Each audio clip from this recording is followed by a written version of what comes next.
بسم الله الرحمن الرحيم والعاديات ضبحا. அஸ்ஸலாமு அலைக்கும் வரஹ்மத்துல்லாஹி வபரகாத்துஹு. அன்புக்குரிய சகோதரர்களே, இன்றைய தினம் தௌஹீத் ஜமாத்துக்கு எதிராக பரப்பப்பட்ட ஒரு முக்கியமான அவதூறு குறித்து ஒரு விளக்கத்தை நம்ம பார்க்க போகின்றோம். உங்களை எல்லாத்துக்கும் தெரியும், வாட்ஸ்அப்பு மற்றும் ஃபேஸ்புக்கில் செய்திகளை நீங்கள் படித்திருப்பீர்கள். ஒரு 2 வாரத்துக்கு முன்னாடி சவுதி அரேபிய அரசாங்கம் தமிழ்நாடு தௌஹீத் ஜமாத்துக்கு தடை விதிக்க போகுது அப்படின்னு பரப்புனாங்க. படிச்சிருப்பீங்க. எந்த அளவுக்குனா தௌஹீத் ஜமாத்தினுடைய உறுப்பினர்கள் யார், அதே மாதிரி தௌஹீத் ஜமாத்தினுடைய நிர்வாகிகள் யார், தௌஹீத் ஜமாத்துக்கு யார் யாரெல்லாம் பொருளாதார உதவி செய்கிறாங்க, அவங்களுடைய லிஸ்டெல்லாம் சவுதி அரேபிய அரசாங்கம் உளவுத்துறை மூலமாக எடுத்துக்கிட்டு இருக்காங்க. கூட்டம் கூட்டமாக வெளியேறாங்களாம் தௌஹீத் ஜமாத் ஆள்கள்லாம். சவுதி அரேபியா விட்டு கூட்டம் கூட்டமாக வெளியேறாங்க.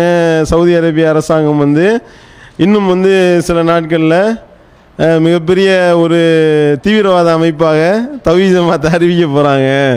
அல்கொய்தா அரேஞ்சு கொண்டு போயிட்டாங்க நம்மளை. அல்கொய்தா அரேஞ்சு கொண்டு போய் இந்த அளவுக்கு தீவிரவாதிகளாக அறிவிக்க போகிறாங்க அப்படின்னு சொல்லிட்டு செய்தி பரவிட்டு இருந்தது. அது தௌஹீத் ஜமாத்துக்காரவங்க யாரும் அடுத்து சவுதி அரேபியாவுக்குள்ளே உள்ளே நுழைய முடியாது. பல நாட்களாக வாட்ச் பண்ணிக்கிட்டு இருக்கிறாங்க. இந்த டூம் பிரச்சனைக்கு அப்புறம் யார் காலை வச்சாலும் காலை வெட்டிடுவாங்க என்றெல்லாம் பரப்பினார்கள். அப்போ இது பரப்பப்பட்ட அந்த நேரத்தில் அல்லாஹ் எப்படி அமைக்கிறான்னு பாருங்க. அப்போ நான் சவுதி அரேபியாவில் தான் இருந்தேன். இப்போ தௌஹீத் ஜமாத்தினுடைய ஜித்தா, அல்கசீம், ரியாத் மண்டலத்தினுடைய நிகழ்ச்சிகளுக்காக, இந்த 3 மண்டலங்களுக்கு உண்டான நிகழ்ச்சிகளுக்காக 1 மாதத்துக்கு முன்னாடியே அழைப்பு கொடுத்துருந்தாங்க.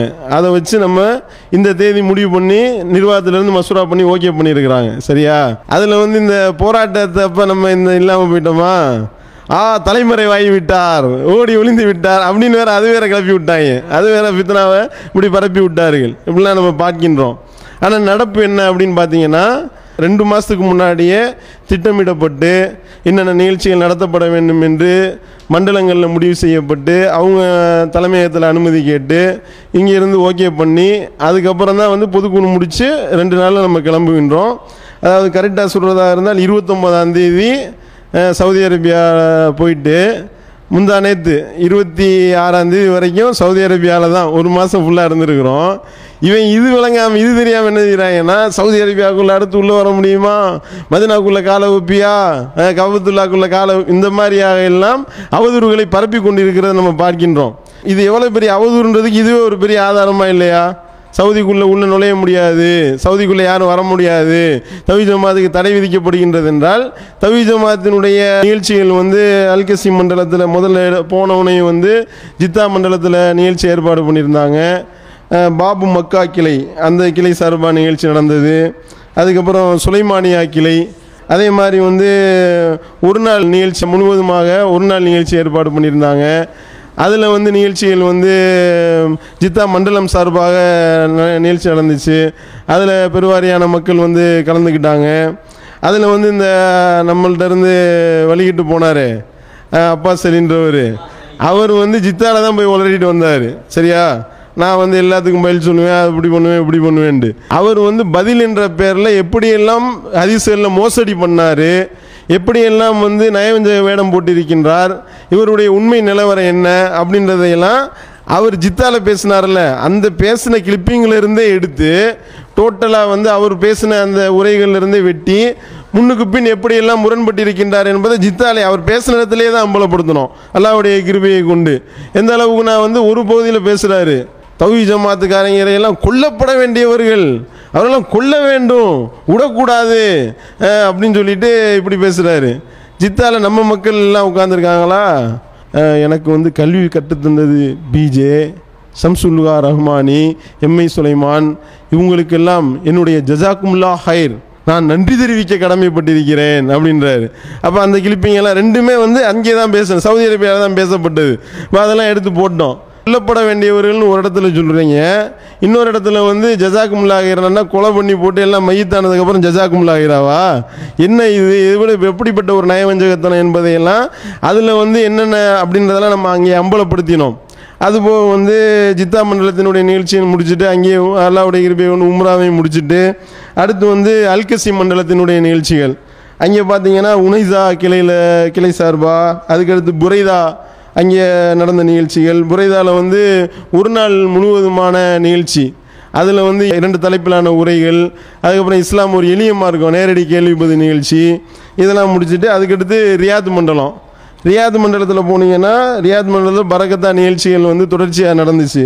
அஜிசியா கிளை சார்பாக முதல் நிகழ்ச்சி, அதுக்கப்புறம் லைலா அஃப்லாஜ் அப்படின்ற பகுதியில் நடந்த நிகழ்ச்சி, அதுக்கடுத்து முர்சலாத் அந்த பகுதியில் நடந்த நிகழ்ச்சி கிளை சார்பாக, ஷிஃபா கிளை தௌஹீத் ஜமாத் ஷிஃபா கிளை சார்பாக நடந்த நிகழ்ச்சி, அதுக்கப்புறம் ஒரு நாள் தர்பியாவே ஏற்பாடு பண்ணியிருந்தாங்க. அதில் வந்து இதை இந்த மாதிரி என்னென்னலாம் நமக்கு எதிரான ஃபித்னாக்கள்லாம் பண்ணுறாங்களோ அதெல்லாம் கிளிப்பிங்களோட அங்கேயும் பதிலளிக்கப்பட்டுச்சு. இஸ்லாம் ஒரு இனிய மார்க்கம் நிகழ்ச்சி, பிற மத சகோதரர்களுக்கான இஸ்லாம் ஒரு இனிய மார்க்கம் நிகழ்ச்சி முக்கியமான ஒரு இடத்துல ஏற்பாடு பண்ணியிருந்தாங்க. அதில் வந்து 34 சகோதரர்கள், 30 பிறமத சகோதரர்கள், 4 பெண்மணிகள், பிறமத பெண்மணிகள் 34 பேர், நம்ம மக்கள் 300 பேருக்கு மேலே அதில் கலந்துக்கிட்டாங்க. அதே மாதிரி பார்த்தீங்கன்னா நிர்வாகவியல் சம்பந்தமான தர்பியா, அதுக்கடுத்து ஒலையா பகுதியில் நடந்த நிகழ்ச்சி, அதுக்கடுத்து ரவுதா அந்த பகுதியில் நடந்த நிகழ்ச்சி, அடுத்து மலஸ் அப்படின்ற ஏரியா, பேர்லாம் வாயில் நுழையாது கேட்டுக்கிற வேண்டியதுதான், கதீம் செனையா அந்த பகுதியில் நடந்தது, சித்தீனு அந்த கிளையில் சார்பாக நடந்தது, நசீமு, இது போன்று நீங்கள் பார்த்தீங்கன்னா பரவலாக சவுதி அரேபியா முழுவதும் முக்கியமான இடங்களில் கிளை இருக்கக்கூடிய இடங்களில் அல்லாஹ்வுடைய மகத்தான கிருபையை கொண்டு நிகழ்ச்சிகள் நடைபெற்று இருக்கின்றது. மக்கள் வந்து அவ்வளோ அலையலையாக வர்றாங்க நம்ம நடத்தக்கூடிய நிகழ்ச்சிகளுக்கு. இவங்க இப்படி ஃபித்னா பண்ணி விட்டாங்களே, இந்த மாதிரி எல்லாத்தையும் பிடிச்சி அனுப்புகிறாங்களாம், தேடிக்கிட்டு இருக்காங்க, அது பண்ணுங்க இது பண்ணுங்கன்ட்டு, உளவுத்துறை தேடிக்கிட்டு இருக்காங்களே அப்படின்ட்டு. நம்ம மக்கள் என்ன செய்கிறாங்க தெரியுமா, உளவுத்துறை தேடிக்கிட்டு இருக்கதா தகவல் சொன்னாங்க, ஏன் நம்பர் இருக்கு ஜி, நான் இந்த பகுதியில் தான் இருக்கேன்னு கொஞ்சம் உளவுத்துறையிட்ட சொல்லிடுங்க, இப்படி சொல்லி கொண்டிருக்கக்கூடிய நிலையை பார்க்கின்றோம். இது என்னென்னா இந்த மாதிரிலாம் வந்துக்கிட்டு கொஞ்சம் பயங்காட்டுனா பயந்து ஓடி போயிடுவாங்க, தௌஹீத் ஜமாத்தை விட்டு ஓடிடுவாங்க அப்படின்ற மாதிரியான ஒரு பூச்சாண்டி காட்டுற வேலையை இவர்கள் செய்கின்றார்கள். ஆனால் இது போன்ற வேலைகளை இவர்கள் செய்ய தான் ஏகத்துவம் இன்னும் வளரும் என்பது அவருக்கு தெரியவில்லை அவர்களுக்கு. சரியா, இப்படி ஃபித்னாக்களை இவங்க பரப்புறதுனால வந்து எல்லாம் வந்து அப்படி ஓடி வந்துட்டாங்களா, அங்கே தானே இருந்தோம். என்ன செய்தார்கள், அல்லாஹ்வுடைய மகத்தான கிருபை நிகழ்ச்சிகள் நல்லபடியாக நடந்து முடிந்திருக்கின்றதா இல்லையா? இன்னும் சொல்ல போனால் இந்த ஃபித்னாக்களுக்கு அப்புறம் தான் நடக்கக்கூடிய நிகழ்ச்சிகளில் மக்கள் நிறைய வர ஆரம்பிக்கிறாங்க. என்னங்க இந்த மாதிரிலாம் பண்ணுறாங்களாம்ல, வாங்க போய் பார்த்துட்டு வந்துடும்ட்டு இப்படி வரக்கூடிய நிலைமையை பார்க்கின்றோம். அப்போ ஒரு வகையில் வந்து நம்ம நிகழ்ச்சிகளுக்கு இவங்கள வந்து விளம்பரம் கொடுத்த மாதிரி ஆகிப்போச்சு இப்போ. அப்போ வந்து இதுதான் இயற்கையாக நடந்த ஒரு நிகழ்வுகள்.